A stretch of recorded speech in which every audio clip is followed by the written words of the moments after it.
صلوا عليه وسلموا تسليما اللهم صل وسلم وبارك عليه وعلى آله ويا أيها المشتاقون إلى رؤيا جماله صلوا عليه وسلموا تسليما. Menurut Tirmizi hadis ini hasan sahih.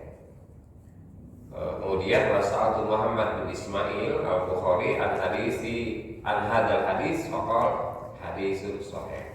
Ya, jadi menurut Muhammad bin Ismail al-Bukhari hadis ini dikatakan hadis sahih. Jadi yang kedua kepada Ibu sekalian, kriteria tentang air yang bisa suci dan mensucikan adalah air laut. Yang ketiga, ma'u Zamzam, yaitu air Zamzam. Ini didasarkan kepada hadis yang diriwayatkan oleh Ali radhiyallahu anhu. Ali bin Abi Thalib radhiyallahu anhu, anna Rasulullah sallallahu alaihi wasallam wa Rasulullah sallallahu alaihi wasallam da'a bisajarin min ma'i Zamzam. Jadi beliau meminta satu sajal itu ember, ya, satu ember penuh kalau kita sekarang, min ma'i Zamzam, dari air Zamzam, fasyariba minhu wa tawadda. Beliau meminumnya dari air Zamzam itu dan menggunakannya untuk berwudu. Bapak-bapak yang sudah naik haji, wudunya pakai apa? Kalau di sana Pak Taufik, kalau wudu di sana pakai air Zamzam? Enggak ya? Mungkin dulu nggak pakai air Zamzam. Kita nggak tahu, air Zamzam itu biasanya pakai untuk minum, ya. Karena eman-eman ya kan untuk berwudu. Tapi itu boleh. Air Zamzam digunakan untuk berwudu, diminum aja penuh khasiatnya, apalagi digunakan untuk berwudu. Dia air yang suci dan mensucikan. Tapi pakai wudu yang mahal ya. Itu wudu berapa? Qadarullah bawa, enggak tahu ya. Bawa dari masjid itu ya, 2 liter apa 1 botol gitu. Untuk mandi itu ya capeknya hilang gitu. Pak Taufik di sana karena dipakai mandi tinggal ambil lagi. Kalau dipikir di sini, mana beli 1 jerigen berapa? Bahkan sekarang air Zamzam itu dipalsukan. Kemarin kita lihat di media bahwa air Zamzam dipalsukan. Nah itu yang ketiga Bapak Ibu sekalian. Jadi air yang suci mensucikan itu adalah air Zamzam. Yang keempat, al-ma'ul mutaghayyir bitulil makfi. Jadi air yang suci dan mensucikan itu air yang berubah karena menggenang lama. Jadi air itu menggenang lama. Kalau bisa babin makor. Jadi dia misalnya Bapak itu ada kolam ya, ada kolam. Kemudian kolam itu di sini dikatakan au bimukhalithatu mala yanfa'u min anhu ghaliban. Kata halbi wa waraqul saja. Jadi apa namanya? Dia air yang menggenang dalam satu kolam. Kemudian air itu kena daun-daun pepohonan. Ya, kena daun-daun pepohonan atau kena lumut. Ya. Nah, itu dia katakan air suci dan mensucikan. Air yang menggenang. Jadi, walaupun di situ kelihatan ada ini banyak daun-daunan, ini banyak ranting-ranting, itu ada lumutnya.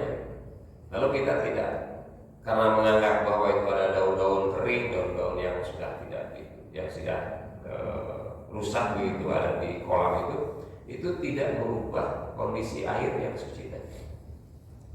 Apalagi kalau di dalamnya ada mata airnya.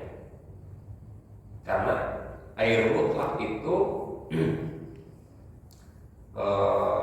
air yang nanti memang ada kriteria yang air yang tidak bisa digunakan. Ini kita bicara mengenai air yang mutlak, air yang suci dan mensucikan. Di antaranya adalah air yang menggenang cukup lama karena ada banyak hal yang masuk ke situ, gitu.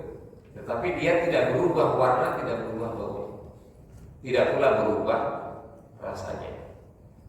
Ya, tentu kalau air menggenang ada di dalam ember, ada 2 bulan di situ, ya kan nggak bisa kita gunakan bersuci. Malah yang terjadi banyak jentiknya. Kalau banyak jentiknya, ya memang banyak jentik itu bersih loh Pak. Ya kan tanda bahwa dia bukan bersih ya Pak, tanda bahwa air itu tidak mengandung bakteri. Karena kalau air itu mengandung bakteri, mati dia, ya kan? Binatang itu mati dia di situ. Tapi yang menurut pemahaman saya di sini, air yang berubah karena lama menggenang itu karena airnya cukup banyak. Nah ini Bapak dan Ibu sekalian, 4 jenis air yang diterangkan oleh Sayyid Sabiq yang bisa kita gunakan untuk bersuci. Coba misalnya di sini kan anggota goyah di tawil waksi itu, jadi berubah karena menggenang itu. Jadi Bapak Ibu sekalian, kalau saya orang desa ya di Ciamis sana ada kolam yang lama airnya tidak mengalir gitu. Kecenderungan air tidak mengalir itu kalau ada benda-benda yang masuk bisa berubah warnanya. Ya. Tetapi menurut saya Sabiq di sini dia dikatakan air yang suci dan mensucikan. Selama di situ tidak ada najis yang bisa berpengaruh terhadap bau atau rasa dari air. Saya kira itu Bapak dan Ibu sekalian sebagai kajian malam ini. Kita akan lanjutkan, mungkin akan ada diskusi, pertanyaan-pertanyaan yang menggugah Bapak Ibu semua dari pembacaan yang baru saja kita lakukan.